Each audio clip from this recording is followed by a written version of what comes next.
아멘. 자, 이번 설교를 준비하면서 생활 지혜가 무엇이 있을까 하고 인터넷을 통해서 서치를 해봤습니다. 대충 한 많이 있는데 그 중에 한 3가지만 여러분들 소개를 잠깐 해볼게요. 우선은 달걀을 찔 때 안 깨지게 삶는 방법이 뭔가 아시죠? 저는 잘 몰라서 보니까 소금을 약간 넣거나 식초를 몇 방울 떨어뜨려서 삶으면 달걀이 깨지지 않는다고 합니다. 제 아내가 이걸 보더만 이거 나도 아는 거다라고 하더라고요. 2번째 이제 생활 지혜가 있는데 뭐냐면 이런 생활용품에 보면 스티커가 붙여져 있습니다. 가격표 스티커가 아주 강력하게 붙어져 있는 경우가 있거든요. 이걸 띄면 자국이 남잖아요. 이걸 깨끗이 떼어내는 방법이 있다고 합니다. 아주 간단하더라고요. 헤어 드라이어로 바람을 세게 쐬주면은 이게 아주 깨끗하게 지워진다고 합니다. 저는 안 해봤는데 혹시나 해본 다음에 안 되면 어떻게 제 책임 아닙니다. 저는 인터넷 서치된 대로 여러분들에게 설명을 드리는 거니까. 3번째는 유리컵을 보시면 그 안에 그 때가 묻어 있는 거 아시죠? 이걸 자꾸 씻어내려고 하는데 이걸 깨끗하게 제거하는 방법이 있다고 합니다. 감자 껍질을 잘게 잘라서 유리컵에 물과 함께 가득 넣고 뚜껑을 위를 덮은 다음에 그것을 강하게 흔들어 주면 감자에 있는 전분이 그 부분을, 그 물때를 깨끗이 제거해 준다고 합니다. 혹시 이거 알고 계셨습니까? 이런 생활 지혜를 여러분들 얻으려면은 요즘은 너무 간단합니다. 저처럼 해보지 않고서도 얼마든지 인터넷에 저는 뭐라고 쳤냐면은 생활 지혜가 뭘까라고 쳤더니 이렇게 목록이 나오더군요. 이거 아주 쉽게 얻을 수 있는 지혜 아니겠습니까? 이걸 발견한 사람은요. 이걸 발견해서 글을 올린 사람은 아마 여러 번 시행착오를 거쳤을 것이고 나름대로 고민을 많이 했을 것입니다. 그러나 우리는 너무 쉽게 그것을 얻고 사용을 하는 경우가 있지요. 제가 오늘 여러분들에게 말씀을 증거하려고 하는 주제가 바로 지혜입니다. 오늘 본문에서 야고보가 지혜에 대한 이야기를 우리에게 해주고 있는데 이렇게 시작을 합니다. 너희 중에 누구든지 지혜가 부족하거든 하나님께 구하라. 그리하면 하나님이 너에게 주실 것이다. 여기에서 야고보가 다루고 있는 지혜가 뭐냐? 제가 방금 전에 여러분들한테 생활의 지혜를 말씀을 드렸죠. 그 지혜를 말하는 것인지 아니면 야고보는 또 다른 의미의 지혜를 말하고 있는지를 우리가 구분할 필요가 있는데 야고보가 말하고 있는 지혜는요. 우리가 일상적으로 생각하는 삶의 지혜가 아니라 신앙의 지혜를 말하고 있습니다. 신앙생활 하는데 필요한 지혜, 그것이 부족했을 때에 하나님께 기도하면 하나님이 들어주신다라는 말씀을 오늘 해주고 있죠. 맥락을 한번 잠깐 볼까요? 좀 더 자세하게 보기 위해서 우리가 1장 5절에서 지혜가 나오는데 그 앞에 있는 내용 2절을 보시면 어떤 문제가 이 당시 초대교회에 있었느냐면 성도들이 여러 가지 시험을 당하고 있었다는 것입니다. 이 시험이라는 것은 1장 3절에 보면 믿음의 시련이라고 나와요. 즉 시험이 시련으로 이어지는, 즉 같은 맥락으로 이해하시면 되는데 지금 신앙생활 하는데 아주 불편하고 힘들고 고달픈 상황에 그들이 있다라는 것입니다.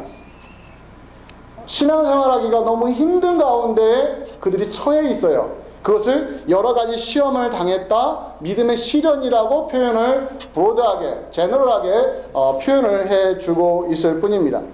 즉, 이 야고보서를 받아본 교회가 당하고 있는 현실은 뭐냐면 시련이에요. 평안한 삶이 아니고 안전한 삶이 아니고 모든 일이 잘 풀리는 삶이 아니라 복잡하고 불편하고 힘들고 고달프고 고통스러운 시련 가운데 있는 신앙인들, 그들에게 하는 말이 너희가 지혜가 부족하거든 이렇게 말하거든요. 그 앞에서 이미 하나 더 이야기했습니다. 제가 지난주에 살펴봤듯이 시련 앞에 있는 성도들에게 필요한 게 뭐냐? 우선은 인내라는 이야기를 했습니다. 인내. 시련이 인내를 만들어내는데 그 인내를 온전히 이루라고 우리에게 요구를 했습니다. 그 인내가 필요한 우리에게 하는 말이 또 한 가지 필요하다고 합니다. 그게 바로 오늘 본문에 있는 지혜라는 거예요. 즉 시련이 신자들 삶에 닥치면 신앙인들에게 두 가지가 나타나야 됩니다. 두 가지가 필요합니다. 하나는 인내하는 거예요. 인내하는 것. 참는 겁니다. 참아내는 거예요. 이건 우리가 누구나 다 알고 있는 것이죠. 참지 않으면 어떻게 하겠습니까? 꼭 참아야죠. 그러나 그것만으로 부족하다는 거예요. 하나 더 있습니다. 그것은 뭐냐면 지혜가 필요해요. 지혜가. 그 시련을 이겨낼 만한 지혜. 그 문제를 오늘 야고보가 우리에게 이야기를 하고 있습니다. 이걸 좀 더 다른 예화로 한번 여러분들 설명을 해드릴게요. 구약에 보면 솔로몬이 나옵니다. 솔로몬은 매우 뛰어난 왕이었는데 어떤 쪽이었냐면 지혜로운 왕이었습니다.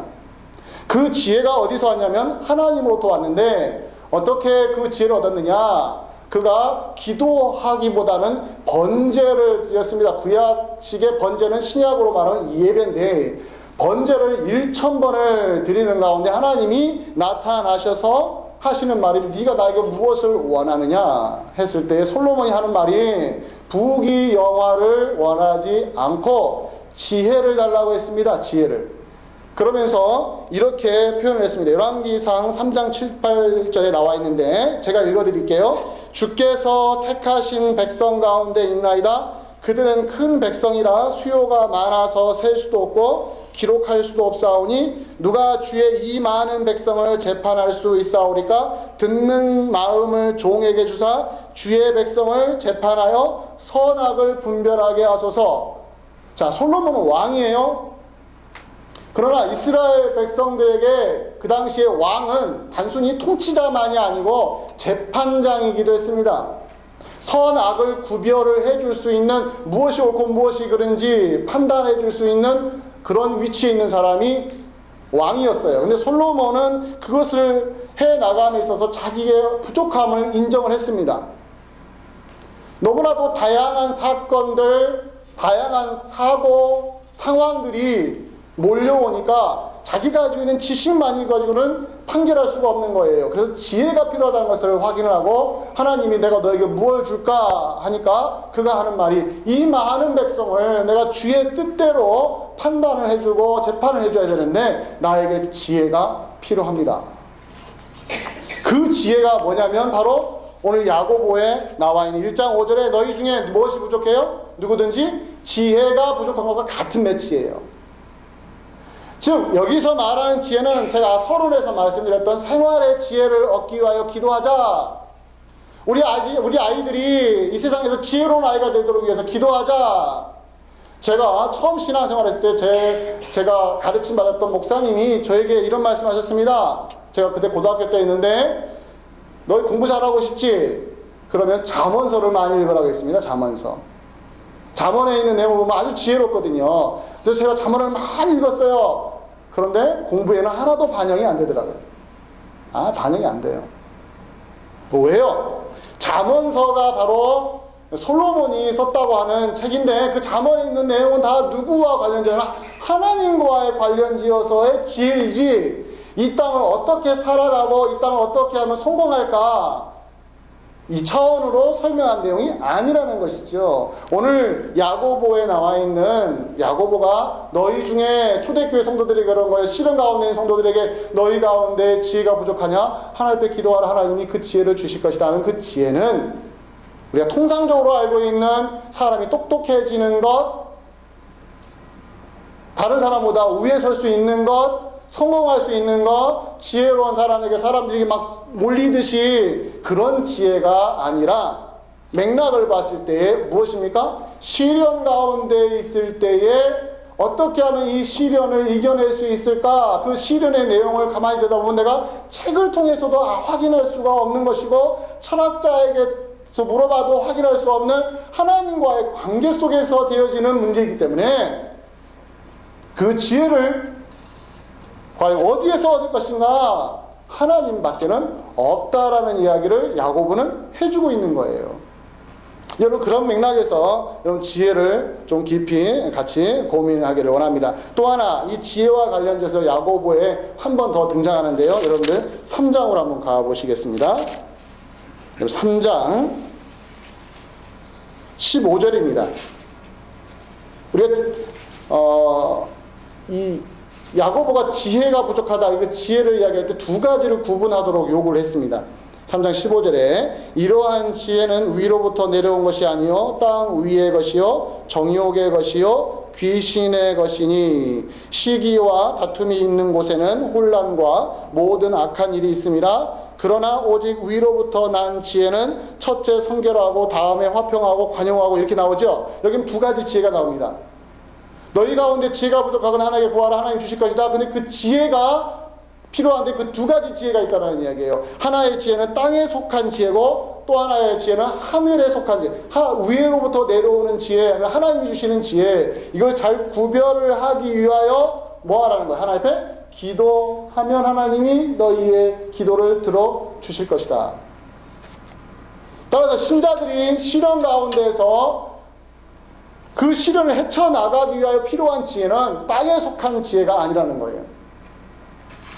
이 땅에 속한 지혜라는 건 뭐냐면 이 땅에 있는 누구나 가질 수 있는 지혜, 그게 아니라 신자로서 하나님과 관계 속에서 신앙생활 하는데 꼭 필요한 지혜, 그게 바로 위로부터 오는 지혜. 그래서 첫 번째가 뭐라고 했습니까? 여러분 아까 3장 15절을 17절 읽었는데 첫 번째가 뭐예요? 성결이에요. 성결. 이게 바로 하나님으로부터 오는 지혜의 특징이라는 건 성결이에요. 첫 번째가 지혜인데 성공이 아니고요, 지혜인데 해결이 아니라 성결. 성결은 뭐예요? 깨끗해지는 거, 깨끗해지는 거. 그것이 바로 하나님이 주시는 지혜의 1차 목표입니다. 즉 하나님 앞에 내가 기도할 때, 시련 가운데 하나님 앞에 기도할 때 하나님 지혜를 주십시오 라는 이유는 어떻게 하면은 세상으로부터 오는 오염되는 그런 모든 죄악들의 흐름, 위협들, 그 앞에서 내가 성결해질 수 있을까? 그것은 하나님이 주실 때에 우리가 얻을 수 있다. 계속해서 그런 방향으로 흘러가고 있습니다. 자, 중요한 것은, 자, 이 지혜를 여러분들이 설명을 드렸어요. 땅에 속한 지혜가 아니라 위로부터 오는 지혜이며 생활의 지혜가 아니고 모든 사람들이, 이 땅에 있는 모든 사람이 갖고 있는 지혜가 아니라 하나님과의 관계 속에서 우리가 성결해지는 지혜. 그런데 우리의 문제점이 있습니다. 그 지혜가 부족하다는 거예요. 그래서 오늘 다시 1장 5절로 와 보시기 바랍니다. 이렇게 다시 말하죠. 너희 중에 누구든지, 특정한 사람을 말하지 않고 누구든지, 즉 초대교회 성도 가운데 어떤 사람이든지 스스로 자기가 지혜가 부족하다고 생각하면, 이렇게 말하는 거예요. 이 말은 가정법을 썼지만 실제적으로 성도들 가운데 지혜가 부족해서 그 시련을 하나님의 뜻대로 이겨내지 못하는 신자들이 눈에 보였던 거예요. 여러분들 신앙생활 하시면서 혹시 이런 고민 해보신 적 있어요? 아, 나에게 지혜가 부족하구나. 여러분들의 우리가 고민하는, 예를 들어서 생활의 지혜, 나보다 더 똑똑한 사람들과 비교해서 내가 지혜가 부족하다 이런 차원이 아니고, 내가 신앙생활을 제대로 해보고 싶은데 아주 묘한 상황에 내가 자꾸 몰려있는 거예요. 이렇게 저렇게 해도 안 되는 그런 상황에서 어떻게 하면 이걸 지혜롭게 이겨낼 수 있을까? 이 고민. 근데 그 지혜가 부족해요. 아무리 머리를 싸매고 해도 해결 방법이 없고 어떻게 헤쳐나갈 수 있는 방법이 떠오르지 않는 그 부족한 지혜, 여러분들 경험해 보셨습니까? 신앙이라면 이 고민을 반드시 해보아야 합니다. 그래서 오늘 본문에서 너희 가운데 누구든지 지혜가 부족하거든, 아주 매우 현실적인 질문을 던지면서 우리 신자들에게 이 부족한 지혜가 있음을 확인을 시켜주는 것이죠. 여기서 우리는요, 야고보의 영적인 진단 능력을 확인할 수가 있습니다. 여러분들, 의사 중에 뛰어난 의사와 돌팔이 의사, 이렇게 말하면 좀 미안한데요, 이해를 쉽게 하기 위해서, 여러분, 아주 명석하고 뛰어난 의사와 실력이 없고 돌팔이 같은 의사, 두 사람의 차이가 어디에 있습니까? 수술 더 잘하는 거예요? 제가 문외한이지만 이건 압니다. 진단을 잘하는 사람이 좋은 의사예요. 얼마나 정확하고 확실하고 분명하게 진단을 해내느냐, 거기에 모든 성패가 다 달려 있습니다. 그게 바로 좋은 의사예요. 안 좋은 의사는요, 진단을 잘못해요. 배가 아프다니까 가스 설명서를 주는 거예요. 무조건. 무조건. 배가 아프다니까 파스를 발라줘요. 여기다가, 배에다가. 말도 안 되는 거 아니겠어요? 이번에 한국에서 센세이션을 일으킨 사람이 있어요. 의사도 아닌데, 의사도 아니고 무학적 지식도 없는데 어떤 책을 쓴 줄 알아요? 의사의 말을 믿지 마십시오. 그 4권이나 책을 썼어요. 베스트셀러입니다. 그 사람이 의사 믿지 말라는 거예요. 의사들은 다 문제가 많다는 거예요. 다 자기 돈 벌려고 환자들을 이용한다고 말을 했습니다. 그런 나쁜 경험을 한 사람의 귀에는요, 그 말이 싹 들어와요. 와, 맞아. 나도 그런 경험했는데 아주 나쁜 의사들이야. 그럼 그 말에 빠지는 거예요. 매우 위험한 거예요. 매우 위험한. 진단할지도 모르는 사람의 말을 어떻게 믿습니까?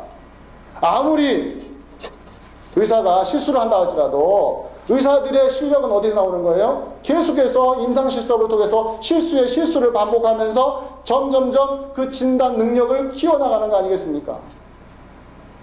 영적인 진단도 마찬가지예요. 이 땅에 수많은 목회자들이 얼마나 많습니까? 또 수많은 영적인 지도자라고 하는 사람들이 얼마나 많습니까? 그들의 가장 중요한 포인트가 어딘지 알아요? 잘생긴 얼굴?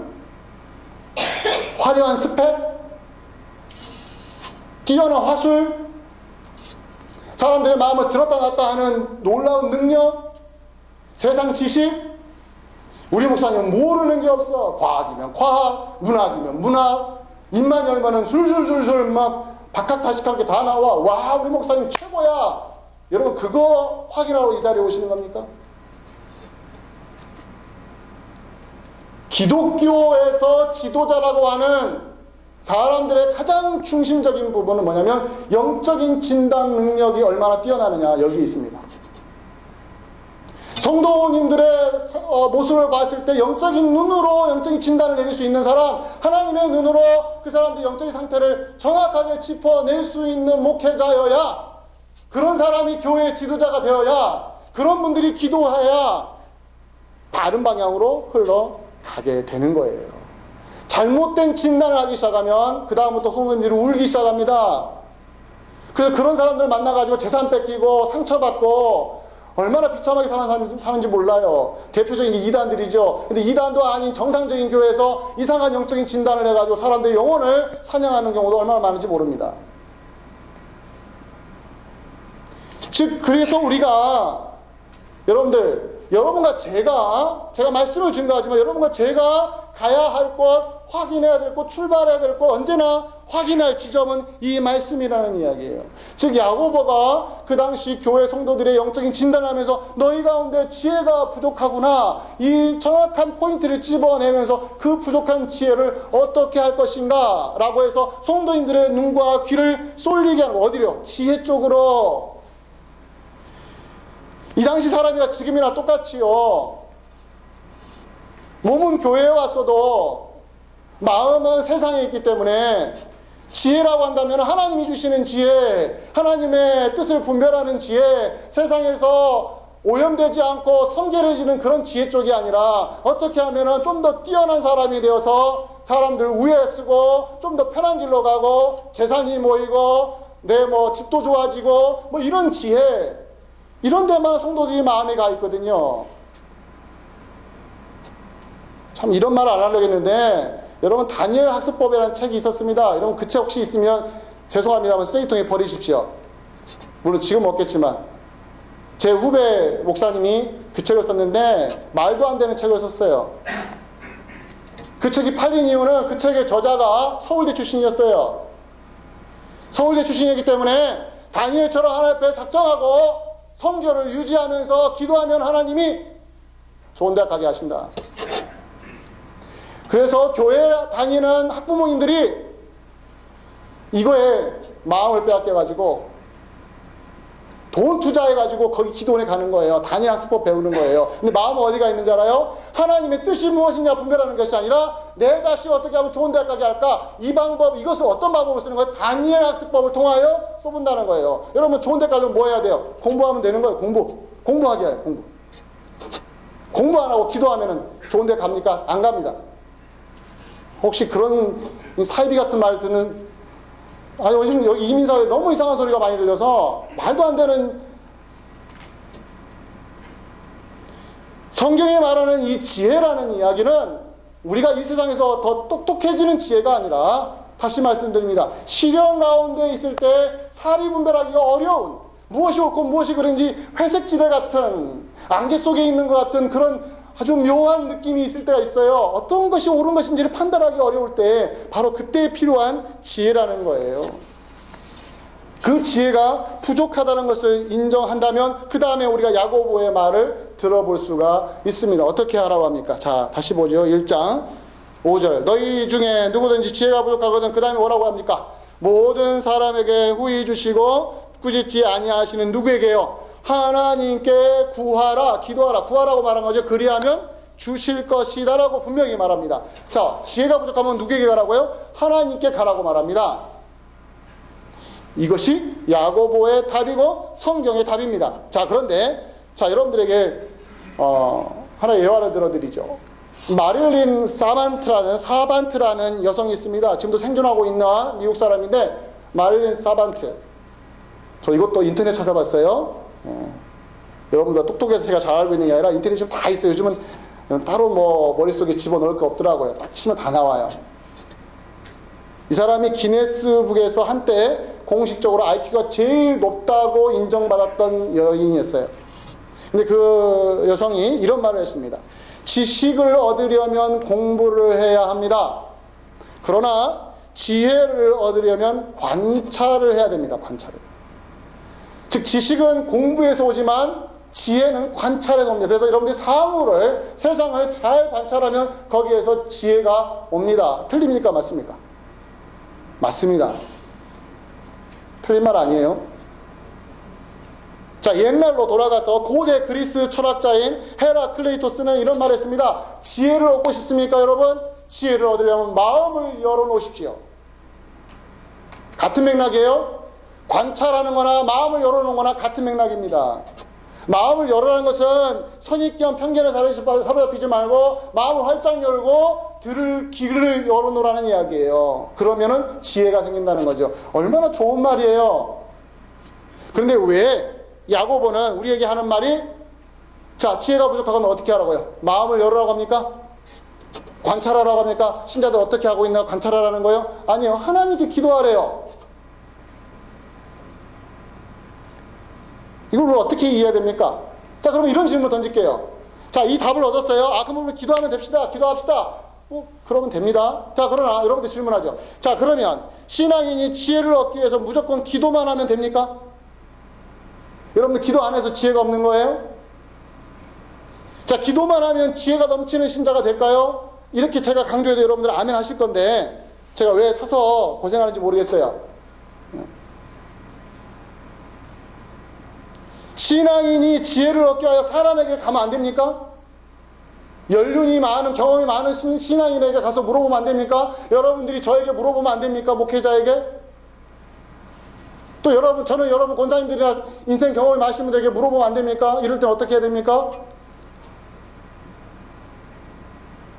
여러분, 성경을 포괄적으로 이해하셔야 돼요. 야고보는 뭐랍니까? 지혜가 부족하거든 하나님께 기도하라겠죠. 근데 성경 전체를 보면요, 좀 다른 이야기도 있어요. 여러분, 구약에 보시면 모세의 장인 이드로가 모세를 찾아왔습니다. 그 사건 중에 모세가 그때 뭐하고 있었냐면 너무너무 바쁘게 하루 종일 내내 이스라엘 백성들을 재판하는 일을 했습니다. 하루 종일 재판해서 이걸 장인이 가만히 관찰하면서 보면서 이런 말을 했어요. 모세에게, 너 이렇게 가다가는 지쳐서 쓰러진다.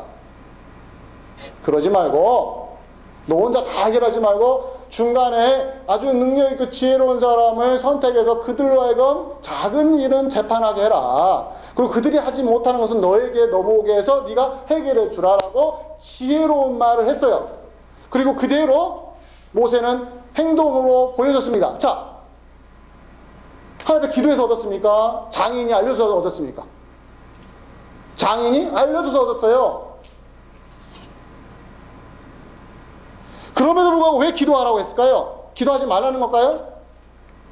기도만 하고 사람에게 찾아가지 말라는 걸까요? 아니면 사람에게 찾아가면서도 기도하라는 걸까요? 죄송합니다. 자꾸 헷갈리게 해서.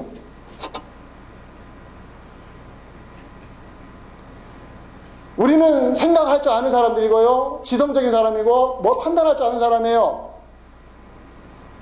이게 오르니까 다른 건 귀를 닫고 듣지 말자가 아니라 전체적인 걸 눈을 볼 수 있는 실력을 키워야 됩니다. 왜 사람에게 찾아가서 지혜를 얻을 수도 있고, 또 저는 목회자로서요 참으로 그런 고민이 많아요. 목회를 하다 보니까 책에서 얻을 수 없는 것들을 얻을 수 없는 그런 판단을 해야 될 때가 너무 많아요. 선악의 문제가 아니고요, 같은 선인데도 이때를 어떻게 해야 될까, 무엇이 좀 더 옳고 좀 더 현명하고 지혜로운 것일까. 또 어떤 사건을 만났습니다. 이걸 어떻게 해결해야 될까. 내 머리는 도저히 지혜가 안 생기는 거예요. 그런 경험도 없어요. 그럼 어떻게 해야 됩니까? 목사가 기도 안 하고 사람 찾아다니면 못된 사람입니까? 신령하지 않는 사람이에요? 믿음이 없는 사람이에요? 전 기도합니다. 기도하는데 동시에 뭐도 하는지 아십니까? 제 목회 선배에게 물어봅니다. 놀라운 것은 하나님이요, 그 선배를 통하여 저에게 지혜를 주실 때가 있어요.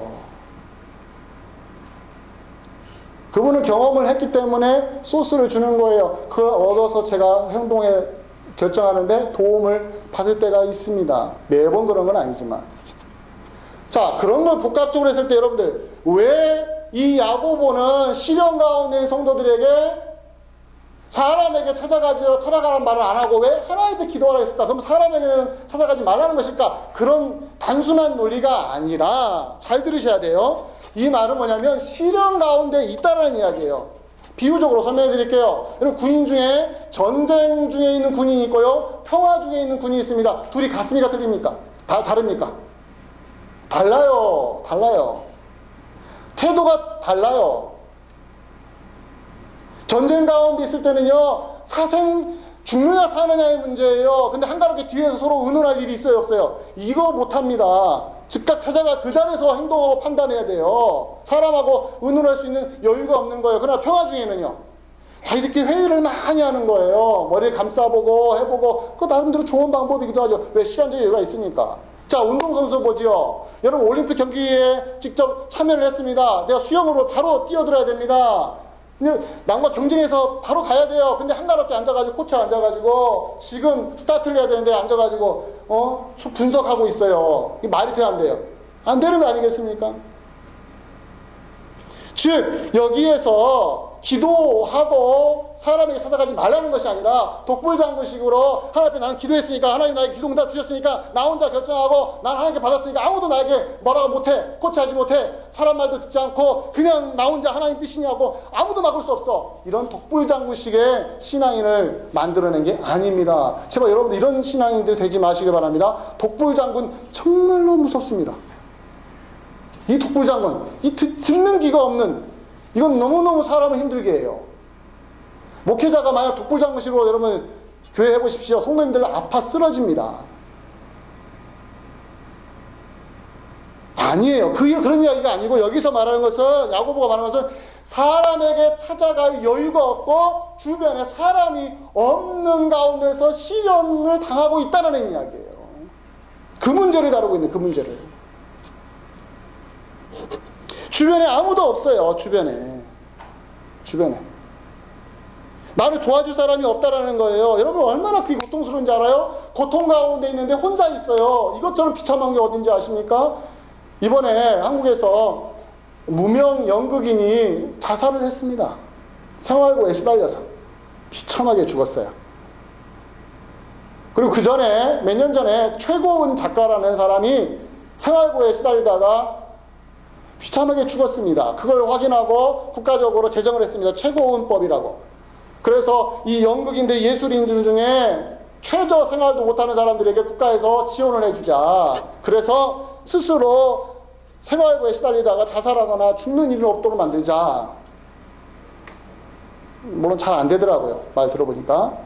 그래서 이번에 또 죽은 거예요. 무려 70%가 넘는 예술인들이요, 가장 극빈 중에 극빈자 생활을 하고 있다는 통계가 나오고 있습니다. 얼마나 이게 사람을 비참하게 만드는지 몰라요. 근데 신자들 중에도 그럴 수 있다는 이야기예요. 그럴 수 있다. 신자들 중에서도 주변에 아무도 없어요. 마치 외딴 섬에 떨어져 있는 것처럼 외롭습니다. 사람은 많은데 나를 도와주고 나에게 지혜를 제공해주고 이 시련을 이길 수 있는 힘을 벌어줄 사람이 아무도 없는 상황. 이랬을 때 어떻게 하라는 거예요? 우리는 누가 있다는, 하나님이 계시다는 이야기예요. 하나님이. 그럼 주변에 사람이 있으면 하나님 기도하지 말라는 이야기예요? 그게 아니죠. 하나님 기도하는 것은 언제나 변하지 않는 불변의 법칙입니다. 그러나 기도하는 가운데 누구는 찾아갈 사람들한테 지혜를 얻을 수는 있어요. 동시에 할 수 있어요. 그러나 동시에 안 되는 경우가 있단 말이에요. 아무도 없는 경우, 나 혼자 판단해야 되는 경우, 아무도 도움이 안 되는 경우, 그런 경우는 어떻게 하라는 거예요? 여러분들 낙심하고, 아이고 나 하나님 나에게 아무도 안 줬으니까 나는 다 포기하고 신앙도 포기하고 막 세상 속으로 들어가 버리고 이렇게 하자는 이야기예요? 아니죠. 하나님이 계십니다. 사람은 내게 없어도 하나님은 내게 계십니다. 사람은요, 여러분들 권력 있을 때 사람들이 막 몰려듭니다. 뭔가 콩고물이라도 떨어진 거 얻어먹으려고. 그런데 권력이 없는 사람에게는요 다 등을 돌리는 거 아시죠? 이게 사람 마음이에요. 내가 시련 가운데 있잖아요. 한두 번은 도와줘요. 그러나 점점점 사람들이 떨어져 나갑니다. 주변에 아무도 없어요. 여러분 그래도 교회 다니실래요? 여러분 교회 다닐만 나겠어요? 그래도? 내가 어려운 가운데 있고 내가 질병 가운데 있고 내가 힘드니까 사람들이 다 나를 천대시하는 것 같고 나를 뒤에 속닥거리는 것 같고, 여러분 그래도 하나 앞에 기도할 수 있겠습니까? 그런 차원으로 오늘 야고보가 하는 말이에요. 시험 가운데 태평성대하고 모든 일이 잘 되고 주변에 사람들이 많고 뭐 불편함이 없는 이런 신앙인들을 말하는 게 아니라 시련 가운데 있는 신앙, 제대로 하나님을 믿어보겠다고 하는 사람. 그런데 자꾸 내 주변에 사람이 사라지고 의논할 사람도 없고 외롭고, 그 가운데서도 누구는 계시다는 겁니까? 하나님은 우리 가운데 계시다는 거예요. 이분 앞에 여러분 나오라는 이야기입니다. 그러니 여러분 단순히 지혜가 부족하니까 하나님 앞에 기도하면 하나님 주신다? 뭐 자동 판매기에 버튼을 눌러가지고 내가 원하는 거 얻어내는 것처럼 그런 식으로 기도하라는 것이 아닙니다. 여기는 훨씬 더 제가 지금까지 계속 설명드렸던, 이게 목회자의 일인데 여러분이 설명드리는 거예요. 이게 얼마나 기가 막히고 놀랍고 많은 것들이 함축되어 있는가. 지혜가 부족할 때 하나님 앞에 나온다는 것 자체가 축복이고 이게 바로 기적이라는 이야기예요. 아마 한번 기도 한번 해볼까? 시간도 남는데 이런 차원이 아니에요. 사상 결단 내리고 기도하는 거예요. 하나님 아무도 내 주변에 없어요. 다 나를 비판만 하고 나를 뭐라고만 하는데 하나님, 그래도 하나님은 내 하나님이시고 하나님은 사람이 아니시고 그 하나님 앞에 나온다는 거예요. 얼마나 기쁜 일입니까? 그래서 여러분 우리로 하여금 기도하라고 하면서 이렇게 두 가지로 확신을 심어주시죠. 5절에 보세요. 자, 모든 사람에게 후히 주시고 꾸짖지 아니하신 하나님. 이거 잘 들으셔야 됩니다. 자, 지혜가 부족하면 어떻게 하나님 앞에 오라겠어요? 그 과정이 쉬운 거 아니라고 했습니다. 간단한 거 아니라고 했어요. 시련 가운데 있는 성도들, 주변에 사람이 없고 외롭고, 그런데도 하나님 앞에 매달리고 있는 신앙인들, 그런데 그들에게 위로가 되는 말이 있어요. 후히 주시고 꾸짖지 아니하신 하나님. 참 놀라운 거 아니겠어요? 아까 말씀드렸죠. 사람들은 어떻습니까? 내가 어려움 당하면 처음에는 아이고 불쌍해, 그러다가요 한 달 지나면 두 달 지나면 1년 지나면 싹 사라지죠. 여러분들 아무리 효자라게 돼요, 부모가 오랫동안 질병 가운데 있으면 어떤지 알아요? 자식들이 불효자가 됩니다. 돈 있는 부모 밑에서는요 자식들이요 알람방구를, 죄송합니다 이런 말 있어서 알람방구를 끼웁니다. 돈 없는 부모는요 자식이 그걸 부담해야 한다면요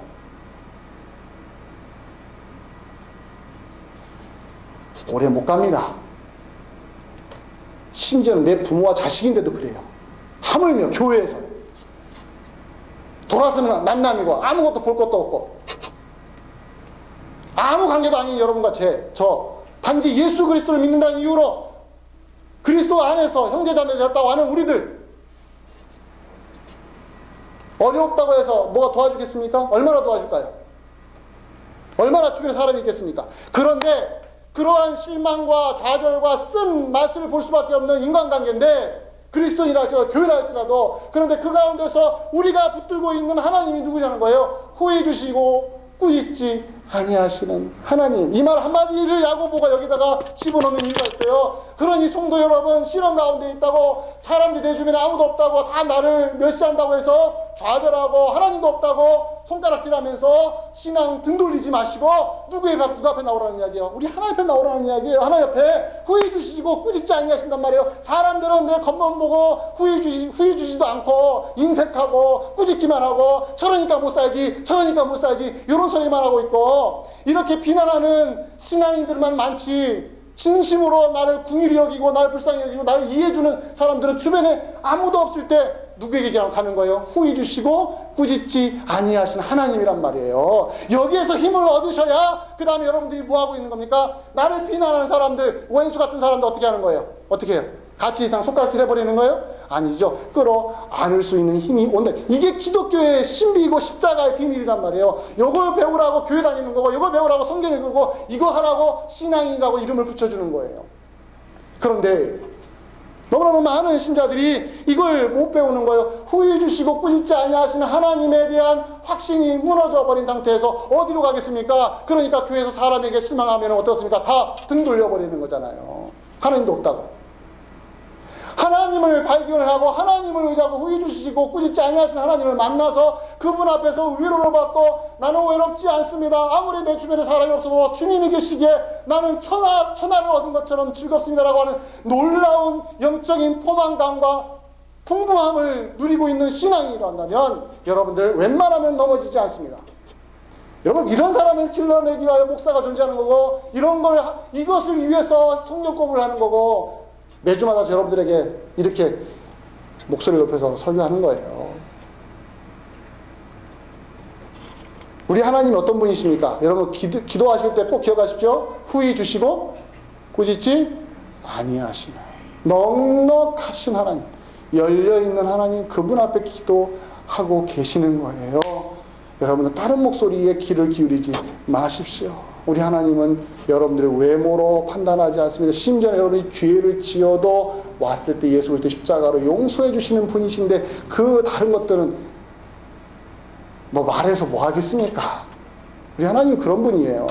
그분 앞에 오십시오. 그분과 만나십시오. 그분과 만난 가운데 여러분들 성도 간의 교제를 나누십시오. 이게 순서입니다. 이게 바로 신자들이 무너지지 않을 수 있는 순서예요.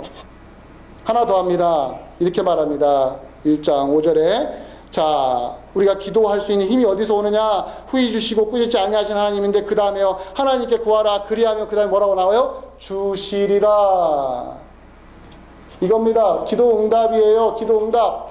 이거 얼마나 야고보가 성도들에게 해주고 싶어서 했는지, 성도님들 여러분들 기도하십시오. 하나님이 주십니다. 그래서 5장에 가서도요, 기도하는 자에게 하나님이 믿음의 기도는 응답을 받는다라고 이야기를 했던 이유가 그런 겁니다. 기도하는 사람에게 꼭 필요한 거, 하나님이 들으신다. 들으시고 하나님이 나에게 지혜를 주실 것이다. 이 확신을 흔들리지 않게 만들어주는 방법, 기도하십시오. 구하십시오. 하나님이 들어주실 것입니다. 여러분, 이런 식으로 기도하지 마세요. 여러분들, 누군가가 배를 타고 가다가 파손되었습니다. 그래서 외딴섬 무인도에 갔습니다. 어떻게 할까? 마지막 소망을 담아서 병에다가, 유리병에다가 편지를 써가지고 뚜껑 닫아놓고 바닥에 딱 던지면서, 누구든지 이걸 발견하고 나를 구해 주십시오. 이런 마음으로 기도하시면 여러분 큰 코 다칩니다. 그런 식으로 기도하시는 분 너무 많아요. 들어주시면 감사하고 안 들으셔도 어쩔 수 없고, 혹시나 하는 마음으로 여러 번 찔러봤더니 하나 걸렸더라, 이런 식으로 기도하시는 분들, 여러분 겉으로 보면 되게 쿨한 것처럼 보여요. 나는 흔들리지 않아. 아니요, 그건 되게 믿음이 없는 거예요. 제가 그래서 다음 주에 여러분들에게 기도하는 자의 자세로서 믿음과 의심에 대한 이야기를 설교할 겁니다. 여기서 하나님께 구하라 그리하면 주시리라고 하는 말은 분명히 하나님이 후히 주시고 꾸짖지 아니하신 분으로서 여러분 곁에서 성령과 함께 여러분의 마음을 읽어내시기 때문에 반드시 여러분들을 옳은 방향으로 이끌어 가실 것입니다. 그러니 여러분은 낙심하지 말고 누구를 붙잡으라는 거예요. 누구를? 우리 하나님을 붙잡고 계속해서 전진하라는 이야기예요. 중도에 포기하지 말고. 이게 바로 기도하는 자의 가장 놀라운 모습이 되는 것입니다. 겉으로 볼 때는 나약해 보여요. 세상적인 눈으로 보면 아무 힘 없으니까 기도만 하지. 돈 있으면 기도하겠어. 권력 있으면 기도하겠어. 돈도 없고 권력도 없고 아무것도 없고 질병이 있으니까 기도만 하지. 그런 소리 들어도 여러분 기도하십시오. 기도하는 자에게 하나님이 함께 하십니다. 기도하는 자에게 하나님이 응답하십니다. 기도 안 하는 자에게는요, 들어주지도 않으세요. 들어주지 않으니까 기도 안 하고 좋은 일이 벌어지면 이게 하나님이 주신 건지 이게 부처님이 주신 건지 헷갈려 하는 거 아니겠어요? 기도 안 하는 사람에게는요, 좋은 일이 벌어져도 하나님의 영광을 못 돌립니다. 다 우연이라고 말합니다. 그럼 똑똑한 자가 알아요. 똑똑하다고 해요. 우연이다. 똑똑하다. 하나님 이름 하면요, 나보고 광신자로 여길까봐 무서워서. 아니에요. 신앙은 그런 게 아니에요. 우리 하나님을 부끄러워하는 신앙은요, 이게 부끄러운 거예요. 여러분, 부모를 부끄러워하는 자식 뭐에다 써먹겠습니까? 여러분, 죄송합니다. 이런 말 해서 뭐에다 써먹어요? 그런 자식을 30년 40년 키워서 뭐 하겠습니까? 부모를 부끄러워하는 자식들.